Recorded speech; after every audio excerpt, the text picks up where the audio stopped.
Santa Elisabetta d'Ungheria. L'hanno festeggiata in Kö, l'hanno festeggiata in Kö del 7 di novembre. Le vene di chissà che magari conoscono mica troppo, anzi ad esempio che forse la conoscono no, o su ma per il nome. Ecco, questa santa vissuta nel XIII secolo, che vediamo in questa immagine di Ambrogio Lorenzetti in un dipinto conservato a Siena, con in grembo, con il suo mantello, queste rose, questi fiori che secondo la tradizione sarebbero comparsi al posto dei pani che lei portava per i poveri quando le chiesero cosa portava appunto nel mantello. Questa figura veramente, se uno legge veramente la sua biografia, ci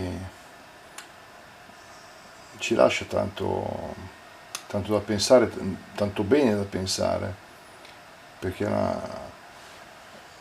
essendo nobile era stata promessa sposa e poi è andata a sposa a un'età giovanissima, allora si usava, insomma si è sposata a 14 anni, è rimasta vedova a 20 e è morta a 24.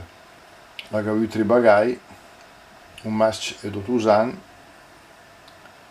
Ecco, una santa del suo tempo sicuramente, madre di famiglia e poi dedita a opere di carità. Ho voluto dare così l'evidenza a questa donna per ricordare 4 uomini, altre 4 santi di passà, che meritavano anche a loro una cicciarada per suo conto. Il primo era San Leone Magno, Papa, al des de stu mes, 7 di fa. Leone ricordato per tante cose importanti come Papa della sua epoca, del V secolo, famoso, certamente ricordato più che altro perché fece parte di quel gruppo di persone, di dignitari imperiali, ma lui come Papa certamente era la persona più in evidenza, che fermò Attila che stava scendendo in Italia e quindi fu o sarebbe stato il salvatore dell'Italia in quella circostanza. Ha evitato una devastazione, perché si sa che Attila, detto il flagello di Dio, non era certamente tenero con i paesi che invadeva. Poi il Vunges è San Martin, ma nunca San Martin che dedica a passare un video, una cicciarada.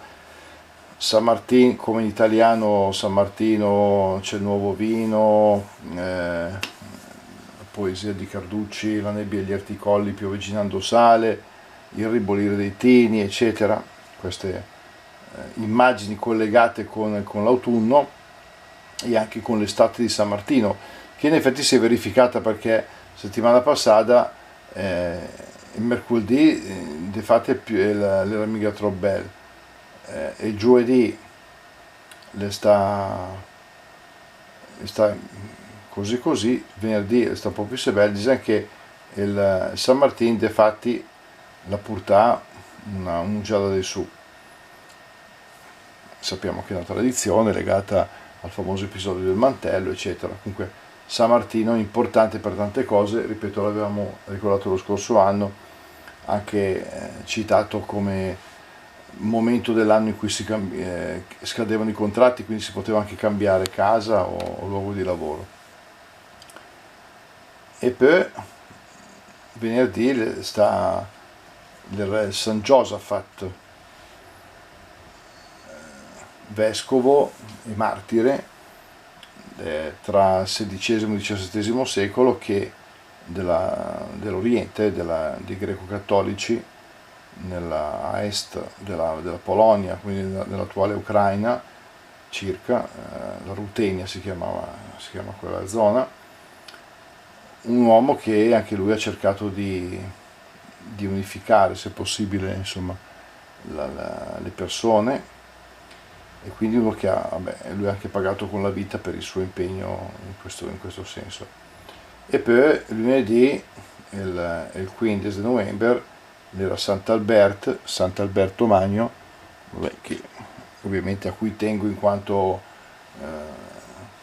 mio patrono particolare, comunque grande studioso, grande filosofo, teologo, maestro di San Tommaso d'Aquino, quindi ricordato sicuramente per l'importanza nello studio.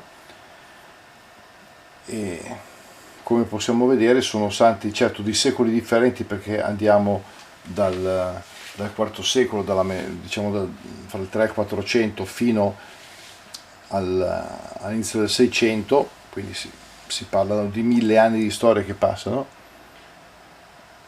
Tutti i santi però diciamo che appartengono a un periodo che forse andrebbe, no, senza forse, andrebbe riscoperto sicuramente, diverso dal momento in cui viviamo oggi, quindi come sempre quando si parla di storia occorre cercare di non valutare quello che è avvenuto con i nostri parametri di oggi, ma cercando di immedesimarci, di capire com'era la situazione di allora, e quindi comunque che ci dicono tante cose su aspetti che ci interessano anche adesso, cioè la vita quotidiana, la vita di chi ha scelto una vocazione matrimoniale, di famiglia, di chi ha scelto una via di monachesimo, di una vita religiosa, di chi aveva scelto anche una vita come San Martino, prima era un soldato, quindi una vita a servizio del potere pubblico, e poi è andato a fare il monaco. Tutte persone che hanno cercato di mettere in pratica i valori che chiaramente per i cristiani sono i valori del Vangelo, del messaggio di Gesù.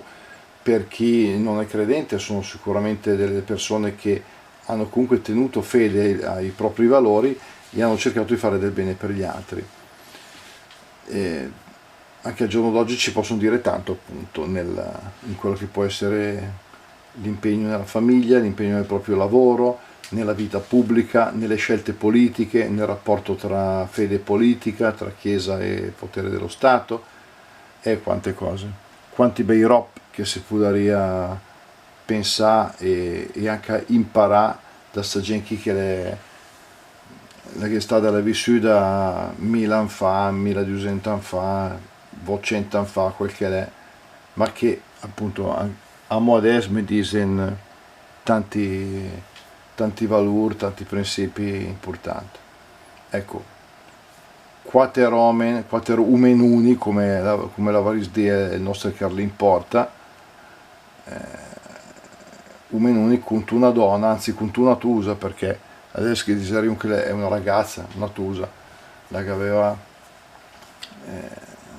una giovanissima età, insomma era proprio giovine, quando è morta più, guarda che bei rock che la fa. E quindi Santa Elisabetta d'Ungheria, che la poda Vutan aveva sempre più se coerente con i nostri principi, con i nostri valori. Una buona serata, una buona giornata per domani, saluti a tutti, ciao ciao!